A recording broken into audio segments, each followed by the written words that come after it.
Welcome back to Sassy Chat or Sass Mouth. I'm not sure yet, but I will name it eventually. I have not done a podcast in a long time because I've been a little bit busy.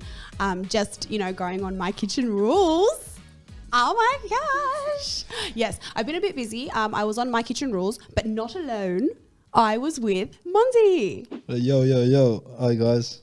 Well, yes. So this year, you and I, we went on My Kitchen Rules. Who the hell decided that was going to be a good idea? You. It was me. Nonsense. Oh my God. But we did not only go on My Kitchen Rules, but we kind of won. 100%. We kind of won My Kitchen Rules. Well, kind of, I think. I think so. And we won $100,000. Well, I won $100,000. It feels amazing. Yeah. Right. What's mine is mine, what's yours is mine. Anyways, but yeah, I think that this year has been just a year of realizing things. It is. It's spiritually awakening. Spiritually awakened. Yes. Is that what MKR means to you? Yes. What is it? No, seriously. Like, how did it... Okay, can I ask you a question? How did it feel? How did it feel when I asked you to come on My Kitchen Rules? Did you expect it to be the way it was? Definitely no. That's a no, big no. I didn't know. I didn't know what I was expecting. I didn't know what I was going into. I was just like, wing it. Because you told me you'd never watched the show before. I watched a couple of episodes on YouTube. No, the 30-second clips. But that's not an episode, doll. Like, if I'm a big fan of MKR. You're a big fan of MKR. I'm a big fan. Like, I'm a big fan of MKR, and I always wanted to go on it as a young gal. Yeah. But like, going on it was never an option because I never had anyone who felt that same passion, confidence to go on it with me. Because everyone was always like, oh, no. And to be honest, okay, let's just be real. Yeah. Every time I told my grandmother, my nene, I'm going to go on My Kitchen Rules, she'd be like, you're never going to win. Because like, they never... they never allow people like you to win. And I was like so disheartened, but I'm like, I'm gonna prove you wrong. I'm gonna go on it. You did prove her wrong and you won. You Yeah, killed it. I know. I mean, we won. We won. Yeah. No, it was pretty surprising. It was pretty good as well because I knew that you said that was your dream and you wanted to go on it since you met me. So I was like, yeah. Even before I met you, I really wanted to go on the show. I really wanted to experience that. So first and foremost, thank you very much for letting me live my dreams and helping me achieve them. It was a pleasure. Couldn't have done it without the 10 out of 10 lamb cutlets. Thank you for acknowledging. But no, it was a pleasure, No, I'd love to, I'd love to make your dream come true. And that's what you do as a partner for someone else. Oh, that is so true. That is so true. And seeing as now we're giving each other credit, I cooked the lamb cutlets. It was me. She was on the barbecue. She was on the barbecue, guys. I'm the barbecue king. That's me. That's me, bitch. I'm the barbecue king. Like, no ifs, ands, or buts. And Monzi's the one who does cakes. Yeah, I was the cake decorator for sure. Actually, I made all the desserts. What was the question I asked you? If you could do any dessert on My Kitchen Rules and it was all up to you, what would you make? Fruit salad. That's not dessert. It is dessert. No, it's not. Fruit salad is dessert. It's not dessert. It is dessert. It's a toddler's dessert at a play center. It's still dessert. Preschool. Toddler, not toddler, still dessert. It's not dessert. No one wants to eat that. What are you, a Teletubby? Hey, comment below. How many people agree with me? If you think fruit salad is a dessert, get out. Nah. Also, desserts are meant to be sweet. Fruit salads are sweet. They're sour. It's a bit sour. There's some sweet fruits out there. Anyways. Yes, nice. Well, how are you finding... So, like, when we were on MKR, what was your favourite thing? Favorite thing was traveling. I love the traveling, yeah. Oh. Was it free travel, mate? Who wants to travel the world for free? Come on, man. I liked the travel, I'm not going to lie, but kind of made me sick. Kind of made me like have anxiety because I'm like, it felt like I was just like a robot, like, get up, let's go. Like no one was screaming at us like that, but I'm just saying like it felt like, get up, let's go. But it was such a good experience. I feel like we were in the army, hey. Get up, boys. Work 6 a.m. You got a flight tomorrow. You got this. You got this. It's not easy. It actually is not easy. Being on TV and doing reality TV and being in a competition as well, it's not easy. It isn't. And it's not scripted. It's not scripted. No. All freestyle. It is all yourself. So you need to be able to carry yourself with the skills of cooking and have a personality on top of that. Yeah, 100%. And that's why when I went in there, I think it's something you get out of your comfort zone. I definitely got out of my comfort zone because I never did this before. We never did this before. And then we went in there like, all right, let's do this. The first day I was like, oh, that, not talking. Second day, we got used to it, but it goes down. But not talking. Yeah, my back hurts from carrying this team. Seriously. The no talking was just like, are you mute? Like, what's going on? But I was talking. You know that I was talking, but... You said some funny things at times. And you know what? Let's just be very real about it for a second. Editing is a huge thing on TV. There is a lot of editing involved. So, of course, you're never going to get the full authentic experience of what we are saying. I mean, most of it was quite, like, authentic, but... Especially when you have, like, 12 people on the table, you have to everyone get their part. In, like, what, an hour and a half? They squeeze it all into an hour and a half. We're filming for, like, how many hours? You're not going to get everything, so you miss parts of people's personalities. I mean, but this is why today you're here to show them, girl. Yeah, so what about you? What was your favorite thing? My favorite thing? During the show? My favorite thing was winning. Other than winning, but yes. No, I'm joking. Honestly, my favorite thing was actually being with people. Like, I loved being with everyone. I loved being with Group 1. I loved like traveling with them, having dinner with them all the time, and just like hanging out and all the, behind the scenes fun stuff that we did as well. That was really, really fun. True, behind the scene was really fun. Behind the scenes was where it was at. Yeah, that was really fun. For real. But yeah, no, I loved all of it, and I loved meeting Nigella. Yeah, Nigella is a babe. She was amazing woman. Nigella till I die. Nigella all day. She was pretty cool. She was amazing. Okay, so I think we should talk about after MKR. What are we doing? After MKR, so we've got a few plans in motion. You sound excited. You sound really excited about it. We've got a few plans in motion, but nothing too much. We'll just be pottering about and heading to Coles and cooking a few recipes. Like, what are you talking about? Like, we've got shit going on. Yeah, we do got shit going on, but not a lot. But we do got a lot of shit going on. Yeah. Like with our lives and stuff, so... I mean, look, the opportunity that we were given, life is what you make it. This opportunity is what you make it. At the end of the day, like a lot of people might think like, oh, that's why you're doing this. It's because you had that. It's like, yeah, but after the show, you don't get given anything. You have to go out there and work for it. You do work hard for it, but you have to work twice as hard. And plus, going back to your normal life, getting back into the same routine, is pretty hard as well. And you got to finish what you started. So before the show, we had a lot of stuff going on. For me, I had a few stuff going on, so I had to go back and accomplish it and finish it off. I feel like, to be honest, just to touch on it, after the show ended, did you feel that level of like, I don't know, dissatisfied or like you felt disheartened because you kind of leave the show and you can't tell anyone yet when you finish, when you finish filming. So once you finish filming, you jump off the show, you go home and you can't tell anyone anything that has just happened. And it's like you literally go to Narnia and back and no one believes you and no one wants to, you can't tell anyone. So I'm Edmund, okay? I've just come out of Narnia and I'm like, oi, Lucy, I just went to Narnia. And she's like, no, you didn't, Edmund. And like, everyone just is like, doesn't care. And I'm like, yeah, but I did things. And like, you just feel super disheartened. And I think I carried that a lot with me after, even after we won, because straight after it, I mean, yeah, it's normal. They all move on to the next thing, but you don't really get to relish in it or celebrate it very much. It kind of dies very quickly. It does, but don't they do the ads and the promos during that? So people don't know that you're already in MKR? Yeah, no. I mean, like, I just felt a little bit like, oh, it's over. And it was just sad that it was finished. Yeah, it was really because you're in this huge hype moment and then it just kind of like falls. And then I get it. And then it's finished. It was a bit like... You go back to normal life and you're treated like this amazing person throughout the whole thing. You've got Manu telling you, you're in the grand final, you're a champion. And you're just like, yes. And you go home and everyone's like, humble yourself.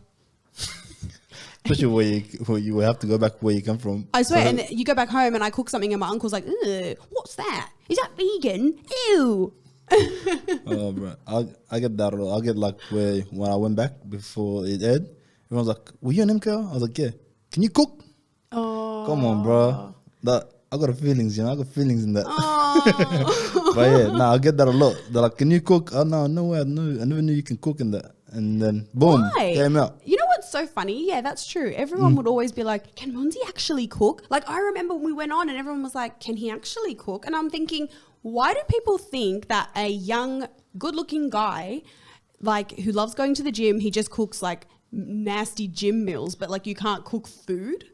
No, I think it's misogynistic things. You know what I'm saying? They say Misogynistic things? misogynistic things. Yes, that one. Or like that's the word. sexist things? Both. Okay. Yeah, that I think men, it's a bit of men don't belong in the sexism. kitchen.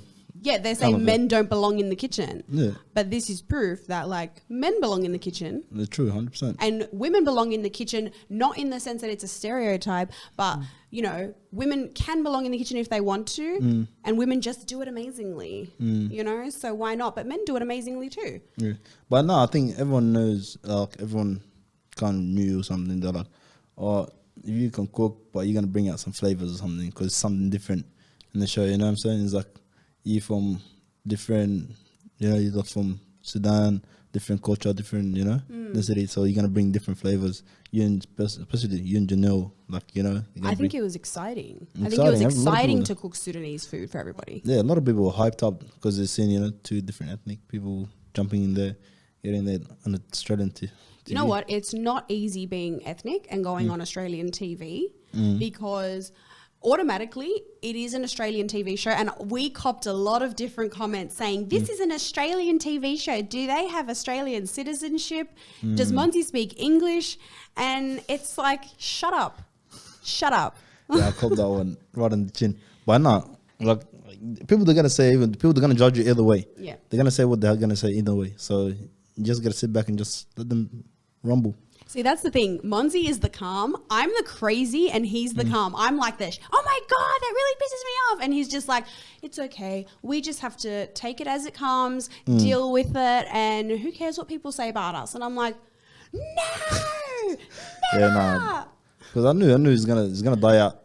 Yeah, Eventually, you know. But it's not fair because I think going on a show like this, cooking food is a very universal language that we share with 100%. everyone in the world. Everyone loves to eat food, right? And everyone enjoys cooking or enjoys food in some way. Yeah, definitely. So to go on a cooking show, you can't expect it to be of, you know, Australian descent people. And to be honest, the natives of this land are Aboriginal people. So to say like, you're not Australian, don't come here, sit down, please. 100%. Sit down. Especially, bro, if you can, people that say that, you know, if you can eat, you can cook 100%. So you don't have to be a chef or a master cooking. Just gotta know how to eat. If you can have, you know, eat and you know how to eat good and you have that taste buds, then you good. Can you to be in the kitchen. explain what eat good means? Because you say this, and the whole time throughout the whole show, it was always, I want to eat good tonight. On a good, like, I had a feast, you know what I'm saying? Like something, big portions, some flavor, you know, all that. So Monty has a few terms. Eat good means I want to eat good. I want to make sure that it's good flavor. Food coma. Wants to eat until passes out. Yes, that's the way to put yourself to sleep. No, food coma, real shit. Yeah, you're good and you go to sleep. But yeah, Well, I love that for you. Hopefully you sleep for a long time after I give you some food. hey, your food does put me to sleep. What is your Well, favorite thing that I make for you though? You got a lot. Thank you. I'll say like what in like desserts kind of. No, like just food in general. in food, Savory. savory. Oh, you know what it is. What? The prawn pasta. Prawn pasta. Yeah, prawn pasta goes off. Well, I don't make prawn pasta, do I? You made prawn pasta a couple of times, and you made chicken pasta, and you make a lot of stuff. Right. A lot of stuff. Thank you, Monzi, for narrowing it down for me. Appreciate it a lot. You did. Okay, just say I'm a great cook. Thank you. You're a great cook. Oh, thank you very much. Thank you. What I want to talk about is let's talk about the elephant in the room. Okay, our relationship. What's the elephant? We're in a relationship, guys. So Monzi and I are in a relationship. Are we? Yeah. Are we? Yeah, we are. Oh my God, I got worried. Okay, so we went on the show and no one actually knew we were dating except for our closest friends, and my mum knew. Yeah, I've got siblings. My siblings as well. Didn't you? Yeah, like 2-3 siblings or something knew. When I say 2 or 3 siblings from Monzi, he has 10. So like that's Relax. not a lot. 9. including me 10. Okay, there's 10 children. Say mashallah. Mashallah. Say mashallah. You can't say mashallah. Yes. Okay, so, but we went on the show and decided, I don't want to tell anyone. And you know what? We've had a lot of questions asking, is our relationship fake? Dun, dun, dun, dun. So the true answer is Monzir and I are brother and sister, and we are not together. We're actually related. Yuck. No, Of course we're bloody together. Nah, we are together. We've been together for a while. And it was not fake. It was not fake at all. We actually went on there. We were very scared to kind of go on there and announce it to everyone, but we knew that the first promo that would come out when we weren't home. So it didn't matter. We let the chaos just unravel without us. Nah, but our relationship is real. As real as it can get. Oh, It's as real as can be. As real as the hair on your head. I'm sorry, I had to do it. As real as your socks right now you're wearing. Don't talk about the socks. No one can see the socks. It's fine. Put your leg up. Nonsense. Never. Oh, yeah. Oh, I'm tempted to, but like I won't. Won't ruin the suit. So, yes, our relationship is real. We went on the show. We did not tell anybody. Yep. Did anyone have anything negative to say?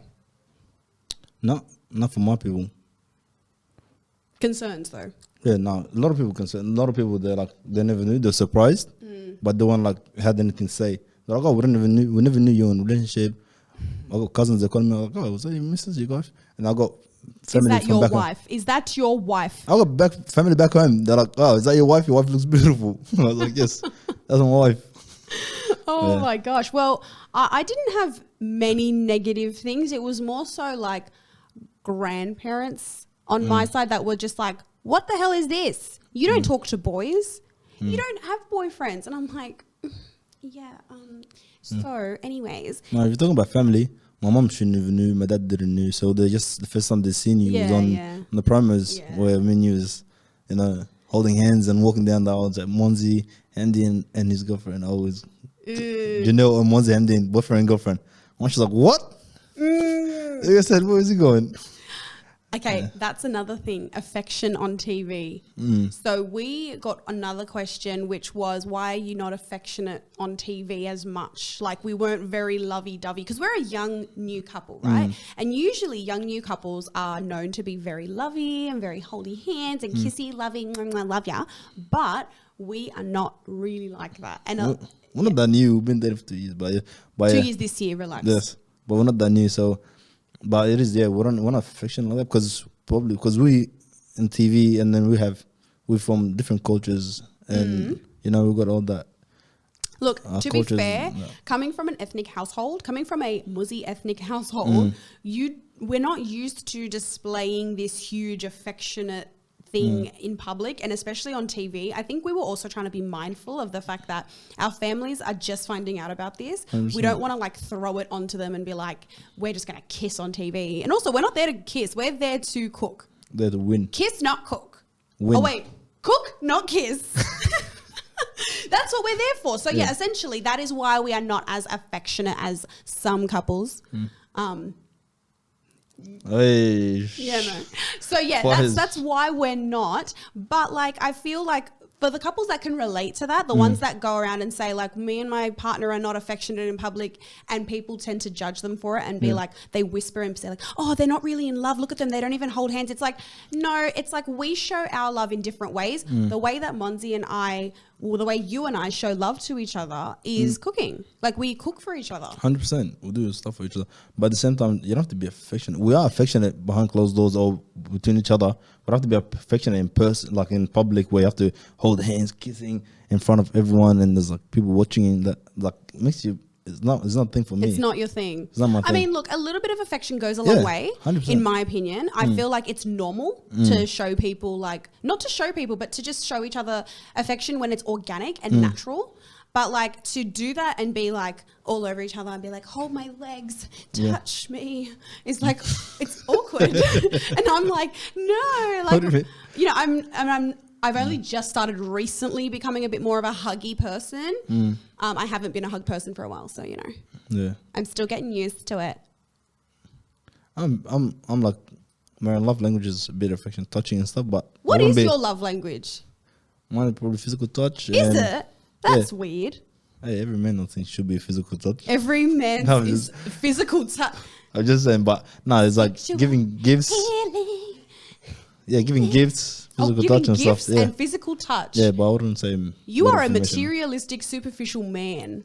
Yeah, give me product, all that, Versace, Louis Vuitton, bring it this face. Right.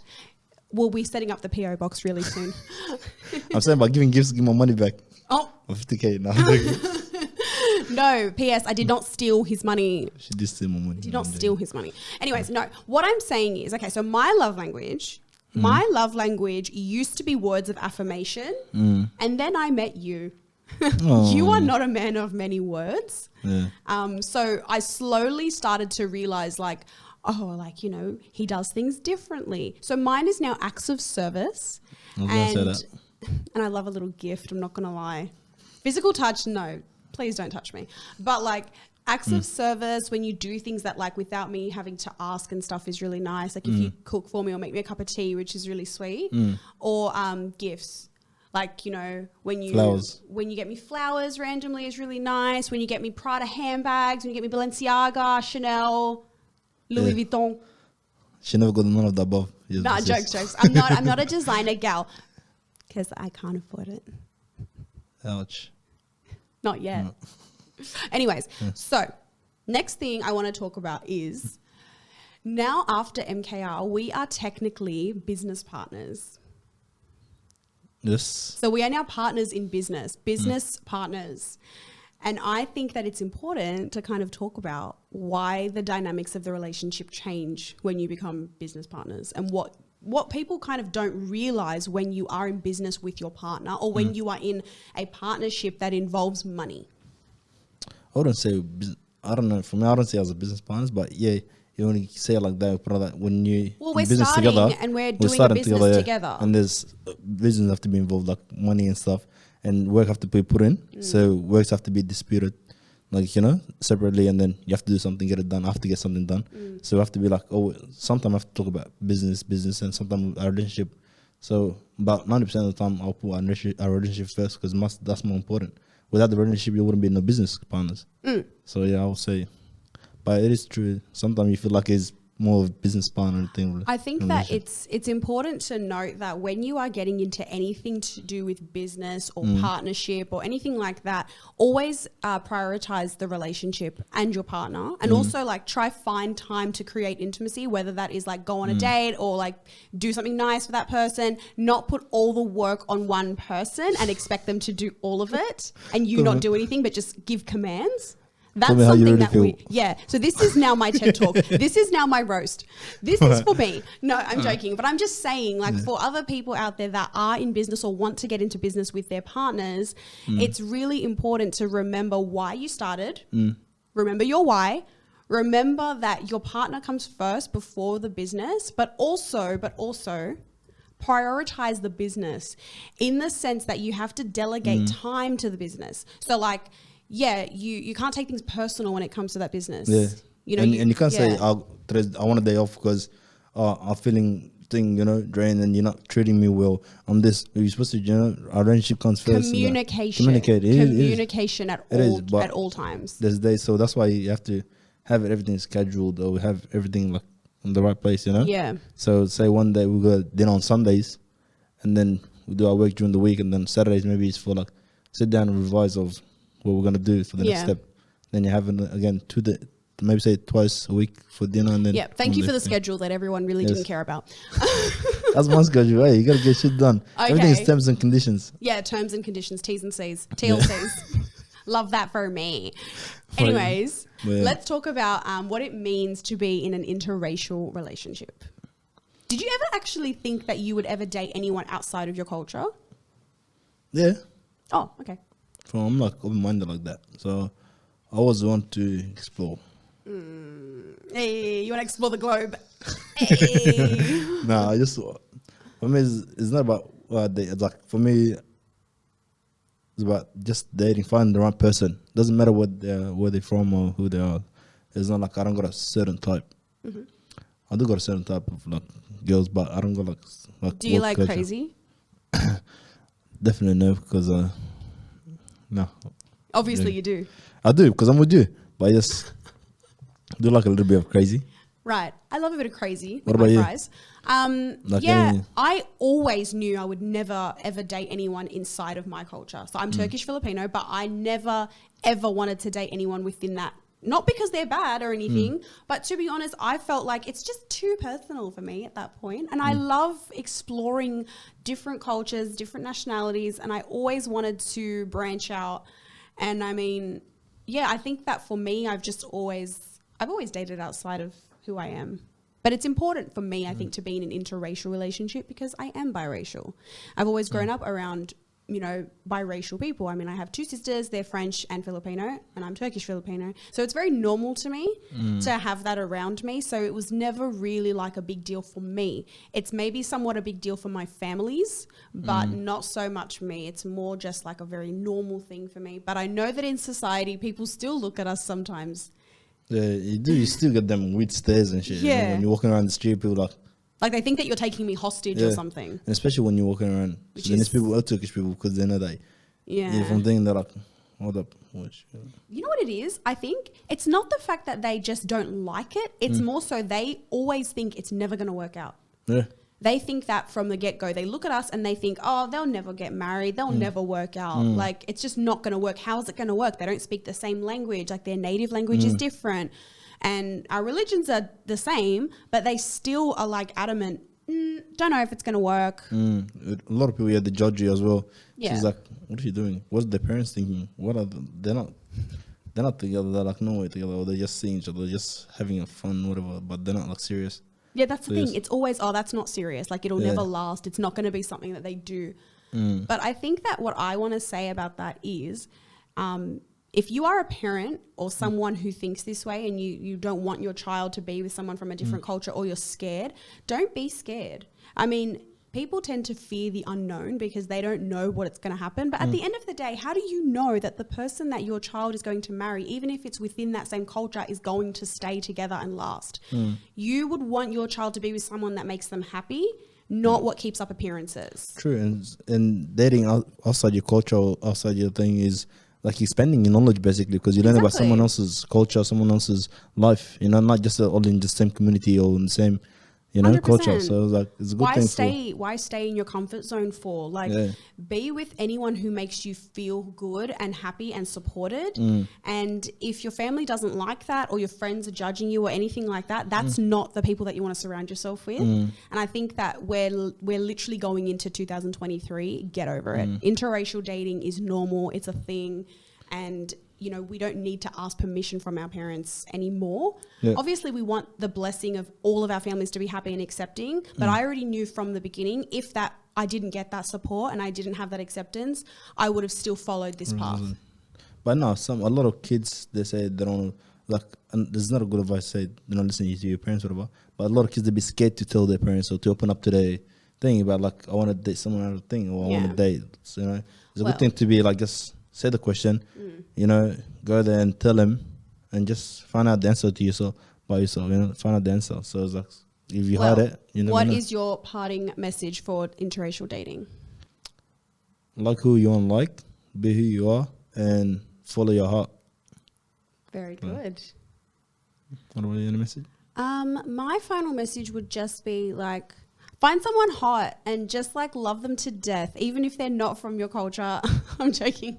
I think that just find someone you absolutely want to be around all the time, someone who's your best friend, doesn't matter culture, religion, whatever it is. Just love people for people, and that's it. True. I think that's really important. 100. But yeah, thank you so much for sitting with me today. No worries. It was Pleasure. such a fun time to chat to you, even though I chat to you every single day. It never gets old, Charles. It was a pleasure to have this week conversation with you. Thank you. Right on camera. Cheers to more weird conversations with Nelle. This is. Bye.